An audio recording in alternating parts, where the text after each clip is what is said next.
বই শব্দটা এমনই যার সাথে বন্ধুত্ব পাতালে সেই বন্ধুত্ব থেকে যায় আজীবন। আর সেই আজীবন বন্ধুত্ব থেকেই আমরা একের পর এক নতুন বই পড়ে চলি। এমন মনোভাবটা এই বন্ধুর সাথে কখনোই আমরা দূরে থাকতে পারছি না, যেন সর্বমুহূর্তেই আমরা চাই এই চিরস্থায়ী বন্ধুটাকে আমাদের পাশে রাখতে, আমাদের চলার পথে এই বন্ধুটিকে সাথে রাখতে।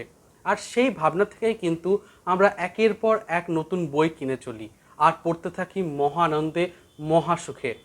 আজ এই ভাবনা থেকেই নতুন 7টি বই আপনাদের সামনে বুক ক্যাফের এই পর্বে আমি আপনাদেরকে দেখাবো। চলুন তাহলে দেরি না করে দেখে নিই কী 7টি বই আমি আপনাদের সামনে দেখাতে চলেছি। প্রথম যে বইটি আপনাদের সামনে তুলে ধরতে চলেছি তা হচ্ছে পানিঝরা কটেজ। এই বইটির লেখক সম্পর্কে একটা বিশেষ তথ্য আপনাদের দিতে চাই। এই বইটি আসলে 16 জন লেখকের লেখা। হ্যাঁ, ঠিকই, 16 জন লেখক। এখানে পেছনের এই 16 জন লেখকের নাম লেখা রয়েছে।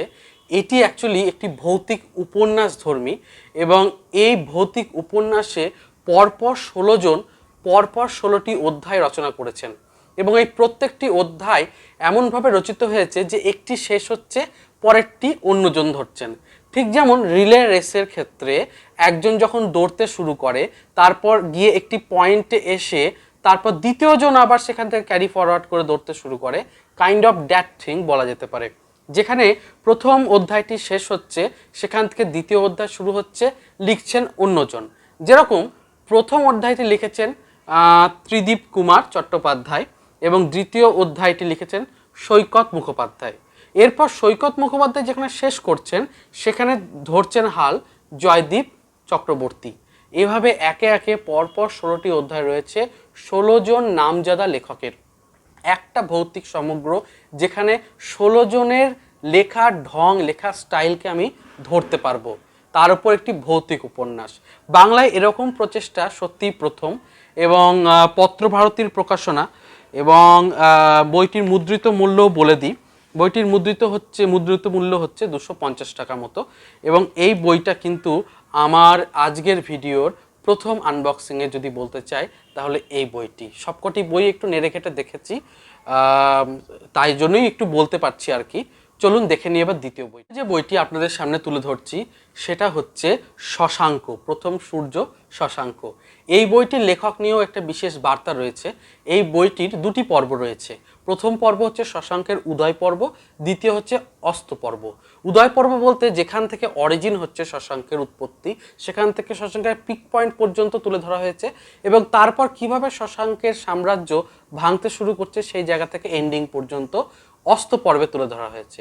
এভাবে উদয় আর অস্ত 2টি পর্ব রচিত হয়েছে। অস্ত পর্বটি এবং উদয় পর্বটি দুটোই ভিন্ন লেখক দ্বারা রচিত।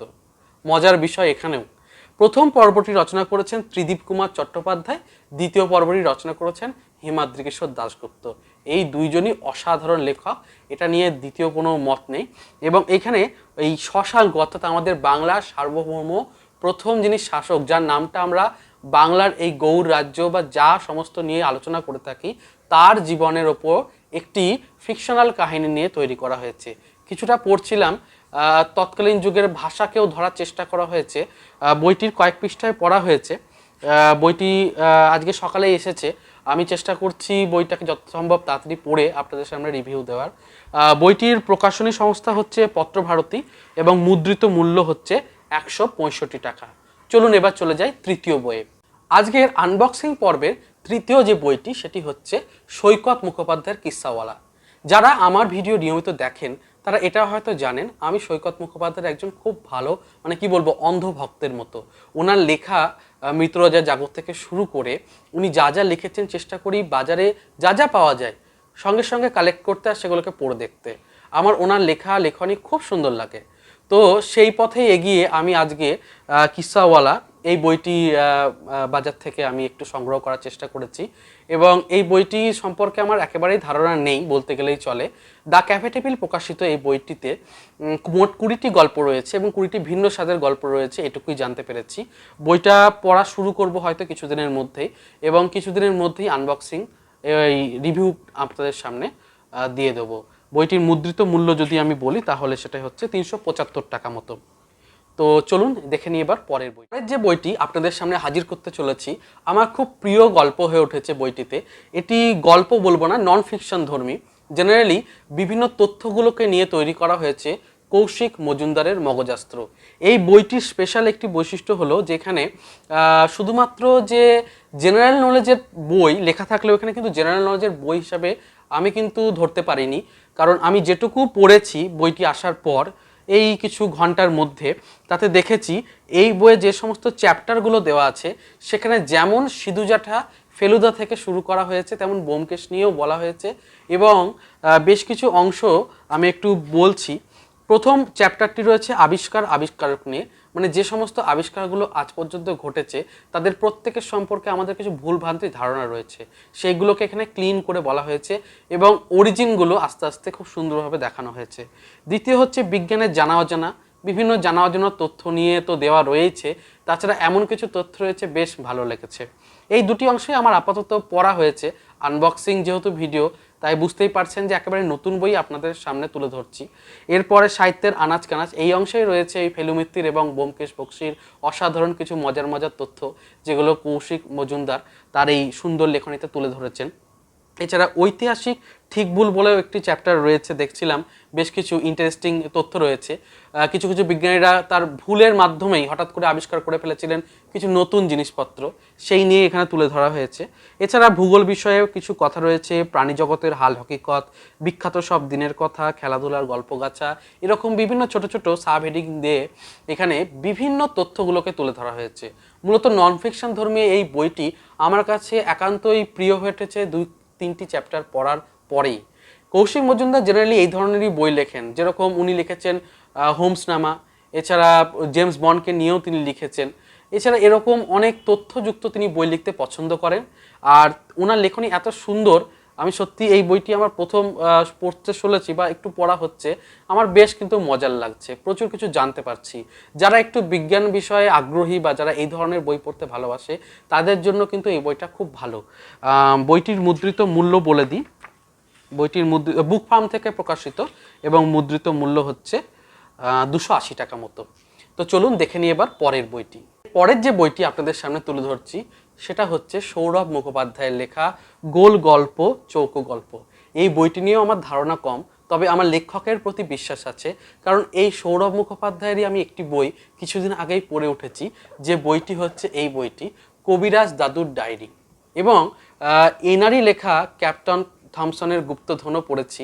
এই দুটো বই আমার কাছে খুব খুব প্রিয় এবং খুব ভালো লেগেছে, আর এই ভালো লাগা থেকেই আমি কিন্তু এই তৃতীয় বইটি কিনতে হেজিটেট করিনি। আমি জানতাম যে এই লেখক কিন্তু আমাদের ভালো লেখনী উপবেশনা করবেন, তাই সেই কারণেই আমি সরাসরি কিনে নিয়েছি। বইটাতে মোট 20টি গল্প রয়েছে এবং এই 20টি গল্প ভিন্ন স্বাদের, শুধু এটুকুই বলতে পারবো, কারণ এর বেশি আমি একটুও বইটিকে নেড়ে ঘেটে দেখার সময় পাইনি। আনবক্সিং ভিডিও যেহেতু একেবারে নতুন সদ্য এসেছে, এরকম বইগুলোকে আপনাদের সামনে তুলে ধরছি। বইটির মুদ্রিত মূল্য হচ্ছে 299 টাকা এবং বইটির প্রকাশনী সংস্থা হচ্ছে দ্য ক্যাফে টেবিল। চলুন দেখে নিই পরের বইটি।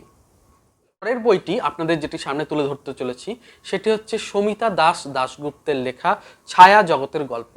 কিছুদিন আগেই অডিও স্টোরিজে আমরা একটা গল্প তার শুনেছি, গল্পটির নাম আমি বলে দিচ্ছি, যেটা হচ্ছে বাঘবন্দির খেলা। এই অডিও স্টোরিজে এই গল্প শুনে আমার খুবই ন্যাক জাগে যে তার লেখা গল্প পড়বো, কারণ আমার খুব ভালো লেগেছিল অডিও স্টোরিজটা, তাই স্বাভাবিক ব্যাপার একটু কালেক্ট করে নিই। আমি এই বইটি নিয়েছি ফ্লিপকার্ট থেকে। এই বইটিতে মোট 5টি গল্প রয়েছে এবং যতদূর বইয়ের সামনের মলাট এবং পেছনের মলাট পড়ে জানতে পেরেছি সেটি হচ্ছে একদম বাস্তবধর্মী গল্প, এবং এই গল্পের মধ্যে যেমন থ্রিল লুকিয়ে আছে তেমনই কিছু অদ্ভুত অত্যাশ্চর্য ঘটনা লুকিয়ে আছে, কিন্তু এমনভাবে যাতে বাস্তবকে ক্যারি করে চলে। এমন নয় যে কোনো ইন্টারেস্টিং প্লট তৈরি করে গল্প আর বাস্তবে রেখাটাকে পুরো আলাদা করে তুলে ধরা হয়েছে, তা নয়। একেবারেই মনে হবে যে কোনো জীবনী অভিজ্ঞতা থেকে যেন এটা তুলে ধরা হয়েছে। ওই প্রথম গল্পটি যেটি আমি অডিও স্টোরিজে শুনেছিলাম, বাঘবন্দির খেলা, ওখান থেকেই আমি কিন্তু একটু এরকম আইডিয়াটা নিতে পেরেছি। তো নিশ্চয় পড়বো এবং আপনাদের জানাবো সমিতা দাস দাশগুপ্তের ছায়া জগতের গল্প বইটি আমার কেমন লাগলো। তো চলুন এই নতুন বইটির পরে দেখে নিই। তার আগে বইটির মুদ্রিত মূল্যটাও একটু বলে দিই। দ্য ক্যাফে টেবিল থেকে প্রকাশিত এই বইটির মুদ্রিত মূল্য রাখা হয়েছে 250 টাকা মতো। দেখে নিই পরের বইটি। আমার শেষ বইটির আজকের আনবক্সিং পর্বে হচ্ছে এই বইটি, উপেন্দ্র কিশোর রায়চৌধুরীর এই চিরকালের সেরা। এই বইটি নিয়ে নতুন করে কিছু বলার নেই। শিশু সাহিত্য সংসদ থেকে প্রকাশিত এই বইটিতে ছোট বড় সকলের জন্য খুব খুব ভালো গল্প রয়েছে। টুনটুনির গল্প থেকে শুরু করে সেই উপেন্দ্র কিশোর রায়চৌধুরীর ছোট বড় সমস্ত গল্পগুলোকে এখানে এক সূত্রে গাঁথা হয়েছে। এবং এই বইটিতে এত গল্প রয়েছে, আমার তো গল্প মানে এই বইটা আমার কাছে সেরা একটি বই, কারণ ছোটবেলা থেকে এই ধরনের গল্পগুলো পড়েই বড় হয়েছি। আর এই ধরনের বইগুলো পড়তে এত ভালো লাগে। এখানে টুনটুনির বই নিয়ে তো গল্প রয়েছে, এছাড়া পুরাণের গল্পগুলো রয়েছে, মহাভারতের গল্পগুলো রয়েছে, কবিতা গান রয়েছে, নানা রকমের খেলা রয়েছে মজার মজার। এছাড়া সেই পাকা ফলার, ছোট ভাই, গুপি গাইন বাঘা বাইন, এই সমস্ত সেই চিরকাল জয়ী লেখাগুলি এই বইয়ে স্থান পেয়েছে। এই বইটি নিয়ে মনে হয় দ্বিতীয় করে নতুন করে কিছু বলার নেই। এই বইটি সংগ্রহ অবশ্যই করুন এবং সুযোগ পেলেই অবশ্যই সংগ্রহ করেও নেবেন। আমি এই বইটির মুদ্রিত মূল্য একটু বলে দিচ্ছি। শিশু সাহিত্য সংসদ থেকে প্রকাশিত এই বইটির মুদ্রিত মূল্য হচ্ছে 350 টাকা।